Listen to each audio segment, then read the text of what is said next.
The movie starts with a world recovering from World War III, where survivors were determined to create a peaceful society by controlling their emotions.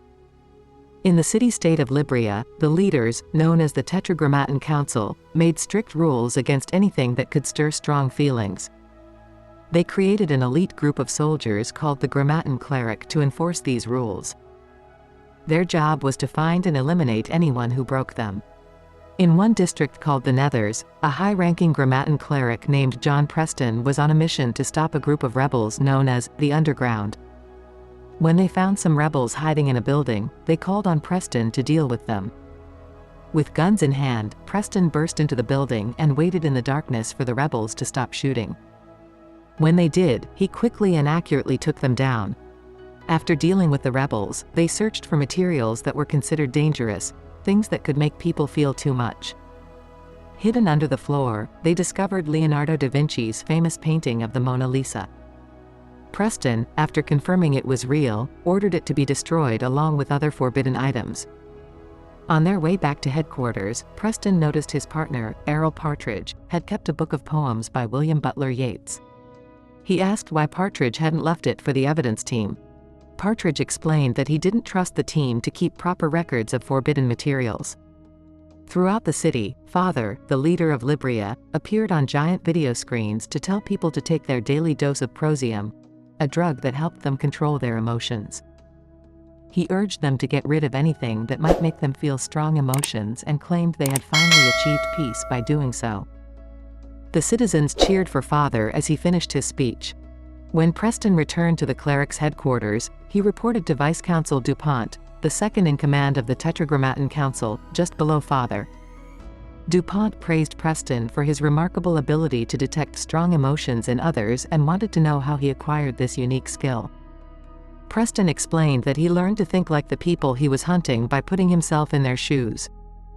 When DuPont inquired about Preston's family, he revealed that his wife had been arrested and incinerated for being a sex offender some years ago. DuPont warned Preston that it was a grave mistake on his part because he couldn't sense that his wife was feeling strong emotions. After leaving DuPont's office, Preston checked the records at the evidence department to see if his partner, Partridge, had logged the forbidden book, EC-10, that he possessed. When he found out that Partridge hadn't turned in any evidence for weeks, Preston went to the Nethers to look for him. In the Nethers, Preston found Partridge reading Yeats' book in an abandoned church. When Preston questioned him, Partridge scolded him for describing unfamiliar emotions with words.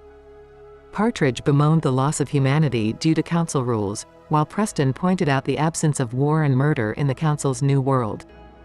Partridge valued freedom of emotion, reached for a gun, and Preston shot him while he hid behind Yeats' book.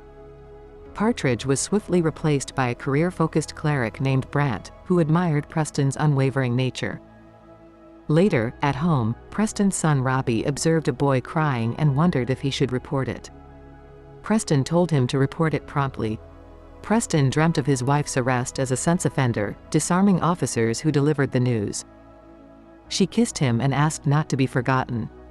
In the morning, he noticed her absence and dropped a prosium vial.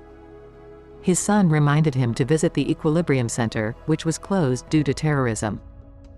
Brant picked him up, unaware of his dose issue. They raided sex offender Mary O'Brien's house, discovering forbidden items.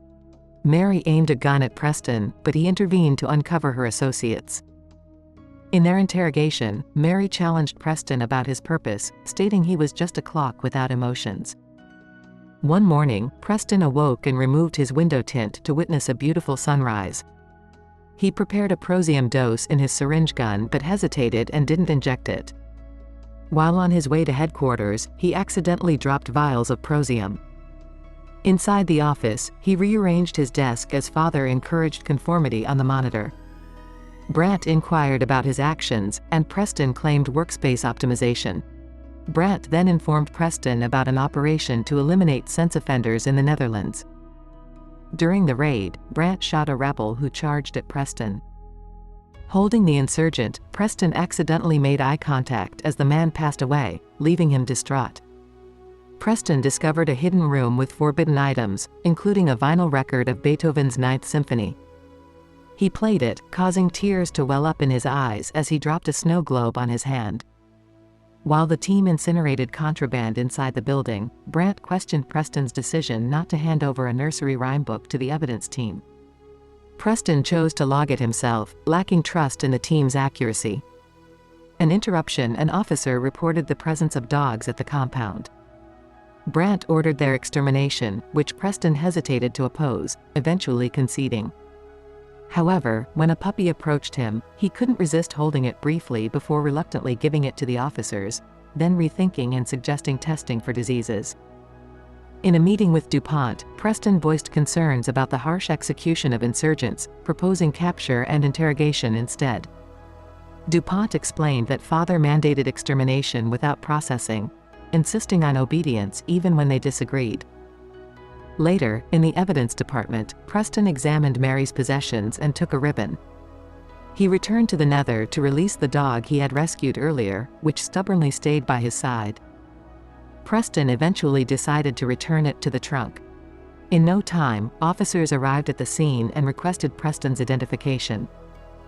The senior officer asked for the keys to inspect the trunk but soon recognized Preston, apologizing and returning the keys. Just as Preston was about to take them, the officers heard the dog yelping from inside the trunk. Upon discovering the dog, they ordered Preston to kneel. In a surprising move, Preston attacked the officers and managed to use their weapons to eliminate them.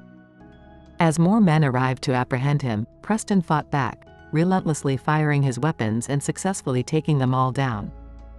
Back at his home, Preston hid a few vials of prosium behind the mirror before heading to the headquarters. While practicing his sword-fighting skills, Brandt interrupted and engaged in a sparring session with him. Brandt taunted Preston, mentioning the previous night's events in the Nether and expressing his approval because father had ordered a crackdown on the resistance. After their sparring session, Brandt told Preston about another Nether raid in Sector 7. During the operation, Preston encountered rebels, protected them, and led them to safety. When additional officers arrived, he fought them off, allowing the rebels to escape. Later, he found the rebels about to be executed. Brandt insisted on shooting them, but Preston advocated for interrogation. Brandt offered his weapon, but Preston returned it, maintaining his stance. Brandt ordered the rebels' execution, disappointing Preston. He reported to DuPont, ready to serve father against the resistance. Afterward, he collected Partridge's belongings at the morgue and found a picture with "Freedom" written on the back in a metal case. There, he also discovers a photograph of Partridge and May together. Preston pays a visit to Mary to inquire about Partridge. Mary, at first, denies any connection to the clerics, but Preston shows her a photo of her with Partridge. When he reveals that he was the one who killed Partridge, Mary attempts to stab him with a pen. Preston blocks the attack and stares into her eyes while holding her down. After releasing her, Preston deduces that they are lovers. As Preston delves deeper into Partridge's involvement with the resistance, he discovers that Partridge used to meet regularly with a man named Jürgen. In a hidden room within a school in Block 42, Jürgen emerges and informs Preston that they've been watching him. Jürgen takes Preston underground and shows him the activities of the people living there. To test Preston's loyalty, Jürgen subjects him to a polygraph to evoke strong emotions. When Mary is mentioned, the polygraph's vibrations intensify. Jürgen reveals that he knows Preston carries Mary's ribbon and secretly smells it. Jürgen insists that Preston's emotions can only be satisfied if he lets himself fall for Mary. Preston informs Jürgen that Mary is scheduled for incineration the next day. Later, Jürgen warns Preston about the destructive nature of unrestrained emotions, explaining that some members of the resistance are forced not to feel anything. Preston asks what he can do for the resistance, and Jürgen encourages him to assassinate father. Upon leaving the underground, police officers arrest Preston and bring him to DuPont, who has heard rumors of a cleric not taking prosium. Preston admits to attempting to contact the resistance and warns that the council will be in danger if the underground compromises the clerics. He promises to double his efforts to infiltrate the rebels. Returning home, he leaves another vial behind the mirror and watches his children sleep. When Robbie wakes up and sees him with the syringe gun, Preston explains that he's ensuring Robbie takes his daily dose. In a subsequent meeting with Mary, she realizes that Preston has not been taking his regular doses and senses his confusion. She reaches out to him, despite the risk of surveillance cameras. Preston meets Jurgen again to discuss assassinating father. Jurgen points out that Preston is trained for such a mission, but Preston remains skeptical that things will change even if father is eliminated. Jurgen assures him that the underground network plans to disrupt Prosium labs throughout the city. He emphasizes that their cause will prevail if they can disrupt the Prosium supply, even for just one day, thanks to the power of human nature. Motivated by Jurgen's determination, Preston reluctantly agrees to assassinate father, even though he lacks the means to carry out the task. As Preston prepares to leave the underground, Jurgen warns him against seeing Mary, believing it will complicate his new mission. Preston returns to the office and observes the preparation for an execution on the video monitors. Later, he decides to watch footage of his wife's execution. Troubled by his lack of reaction at the time, Preston rushes to the incineration chamber to save Mary. However, upon his arrival, the executioner informs him that the machine turbines have already started. Opening the door would trigger an explosion on the streets. Preston holds back tears as he listens to the countdown to Mary's incineration. When he finally breaks down and cries outside the building, Brandt arrests him and brings him to DuPont. Brandt informs the Vice Counsel about Preston's involvement with a woman charged with a sense crime and the deaths of Nether officers. Preston reminds DuPont of his mission to uncover the traitor among the clerics, revealing Brandt as the traitor. DuPont investigates the murder weapon, which belongs to Brandt.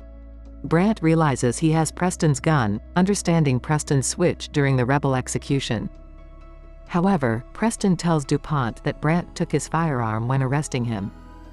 DuPont orders Brandt's removal for judgment and combustion. Later, DuPont notifies Preston of a house search. Preston rushes home to find his hidden Prosium vials missing. His son shows him the vials, revealing they stopped taking Prosium after their mother's execution. Preston rendezvous with the underground and contacts the council to inform them of the Resistance's location. On the day of his meeting with father, the proctor informs him that he must undergo a test before the encounter. Preston surrenders his weapon and undergoes a polygraph test. During the test, he is asked about the easiest way to disarm a Grammaton Cleric. Before he can answer, Brandt whispers the response in his ear, saying, "You ask him for it." Father addresses Preston over the video screen, revealing that Brandt's arrest was a ploy to make Preston feel victorious. Father explains that he had been trying to infiltrate the underground but needed someone who could think and feel like the rebels.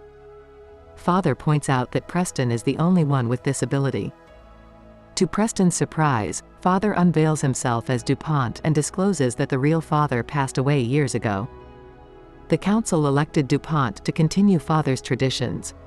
Infuriated by the deception, Preston reveals concealed guns and opens fire on the men in the room. He goes on a rampage, eliminating guards in his path until he reaches DuPont's room. Brandt stands by DuPont's side. After defeating more guards, Preston engages in a swift sword fight with Brandt, killing him instantly. DuPont grabs a firearm to confront Preston, who seizes a gun from the floor and defends against DuPont's attacks. Despite DuPont's skills, Preston overpowers him, disarms him, and shoots him in the head, asserting his willingness to pay the price. Before leaving the building, Preston destroys the machines broadcasting Father's messages across Libria. Soon, bombs detonate in Prosium factories throughout the city, signaling the rebels that it's time to rise against their oppressive rulers.